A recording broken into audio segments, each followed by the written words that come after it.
जिंदगी की सारी समस्याओं को खुद से दूर करना चाहते हो तो इन बातों को समझना ज़रूरी है।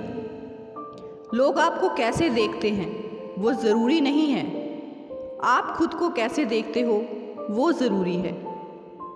आप पूरे ब्रह्मांड में कहीं भी ऐसे व्यक्ति को खोज लें जो आपको आपसे ज़्यादा प्यार करता हो। आप पाएंगे कि जितना प्यार आप खुद से कर सकते हैं उतना कोई आपसे नहीं कर सकता। आपको जो कुछ मिला है उस पर घमंड ना करो और ना ही दूसरों से ईर्ष्या करो। घमंड और ईर्ष्या करने वाले लोगों को कभी भी मन की शांति नहीं मिलती। एक गाय घास चरने के लिए एक जंगल में चली गई। शाम ढलने के करीब थी। उसने देखा कि एक बाघ उसकी तरफ दबे पांव बढ़ रहा है। वह डर के मारे इधर उधर भागने लगी। वह बाघ भी उसके पीछे दौड़ने लगा। दौड़ते हुए गाय को सामने एक तालाब दिखाई दिया। घबराई हुई गाय उस तालाब के अंदर घुस गई। वह बाघ भी उसका पीछा करते हुए तालाब के अंदर घुस गया। तब उन्होंने देखा कि वह तालाब बहुत गहरा नहीं था, उसमें पानी कम था और वह कीचड़ से भरा हुआ था।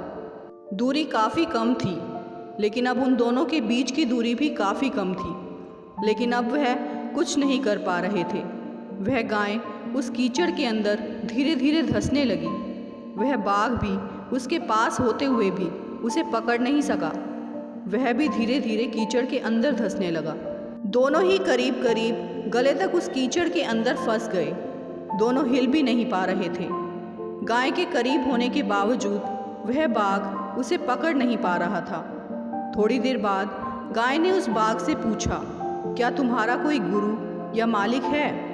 बाघ ने गुर्राते हुए कहा, मैं तो जंगल का राजा हूँ, मेरा कोई मालिक नहीं, मैं खुद ही जंगल का मालिक हूँ। गाय ने कहा, लेकिन तुम्हारी उस शक्ति का यहाँ पर क्या उपयोग है?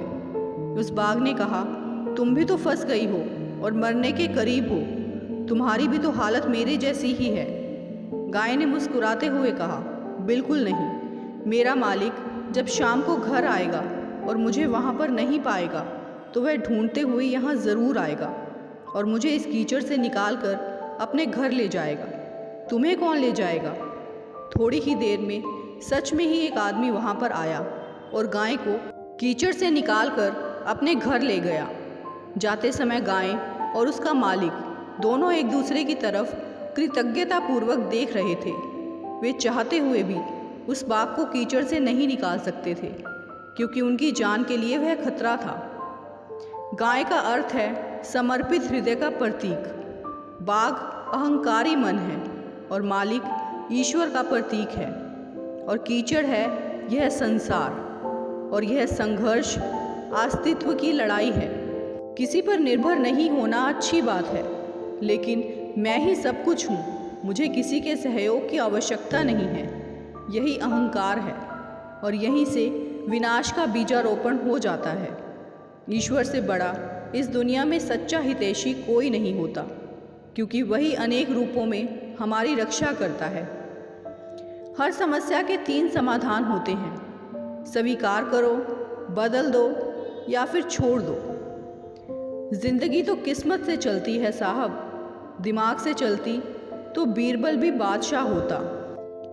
मतलबी लोग एक बार दिल में आते तो हैं, लेकिन फिर हमेशा के लिए दिल से निकल जाते हैं। किसी ने सही ही कहा है, इंसान 3 ही अच्छे होते हैं, एक जो मर गया हो, दूसरा वो जो पैदा नहीं हुआ और तीसरा वो जिसे हम जानते नहीं।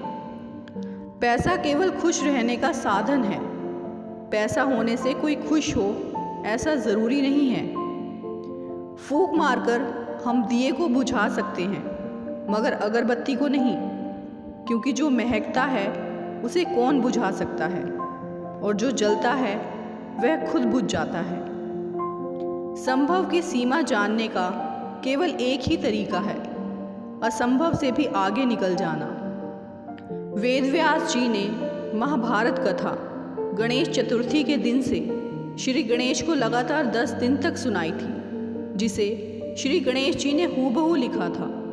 10 दिन बाद वेद व्यास जी ने जब गणेश जी को छुआ तो देखा कि उनके शरीर का तापमान बहुत बढ़ चुका था। तो उन्होंने तुरंत जल कुंड में ले जाकर उनके शरीर के तापमान को शांत किया। इसीलिए गणेश स्थापना कर चतुर्दशी को उनको शीतल यानी उनका विसर्जन किया जाता है। एक बार स्वामी विवेकानंद जी के पिता गरीबों को दान दे रहे होते हैं। तभी स्वामी विवेकानंद जी आते हैं और कहते हैं, पिताजी आपने सभी को कुछ ना कुछ दिया है, आप मुझे क्या देंगे?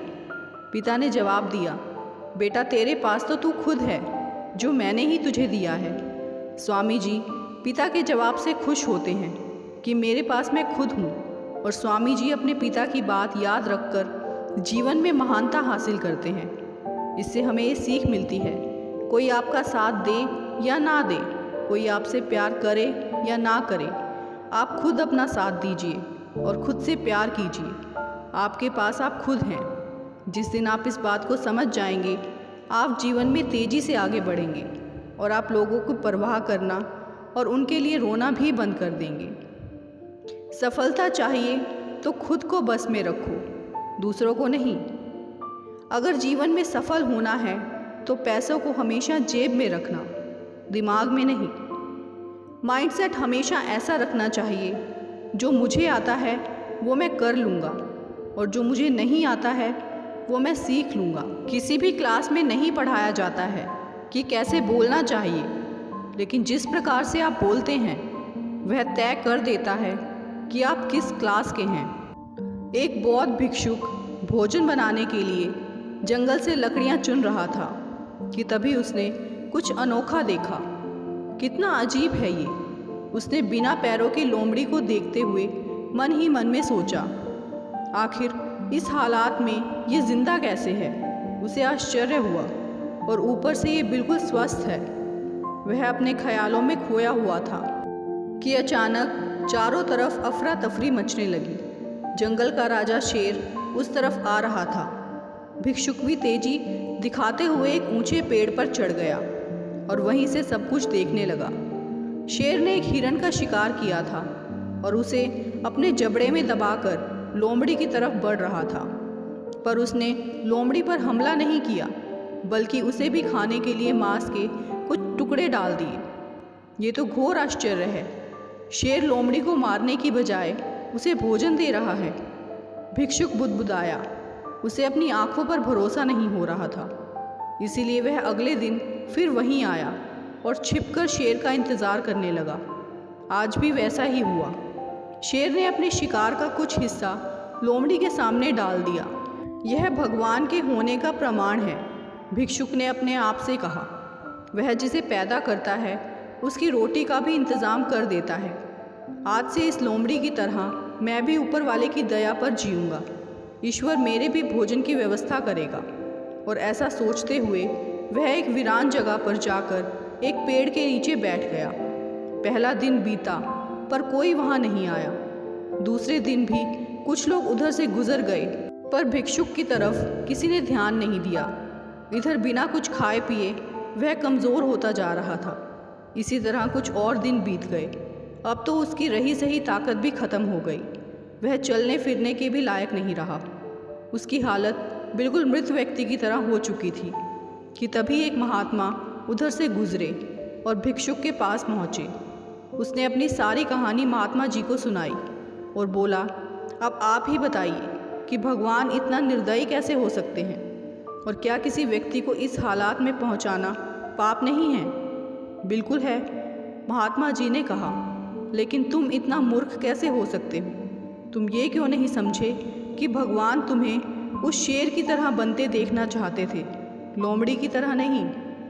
दोस्तों, हमारे जीवन में भी ऐसा कई बार होता है कि हमें चीज़ें जिस तरह समझनी चाहिए उसके विपरीत समझ लेते हैं। ईश्वर ने हम सभी के अंदर कुछ ना कुछ ऐसी शक्तियाँ दी हैं जो हमें महान बना सकती हैं। ज़रूरत है कि हम उन्हें पहचानें। उस भिक्षुक का सौभाग्य था कि उसे उसकी गलती का एहसास कराने के लिए महात्मा जी मिल गए, पर हमें खुद को भी चौकन्ना रहना चाहिए कि कहीं हम शेर की जगह लोमड़ी तो नहीं बन रहे हैं। दोस्तों, आगे भी इसी तरह के वीडियोस देखने के लिए हमारे चैनल हार्वी मोटिवेशन को सब्सक्राइब ज़रूर करें और साथ ही वीडियो को लाइक और शेयर करना ना भूलें। वीडियो में अंत तक बने रहने के लिए आपका बहुत बहुत धन्यवाद।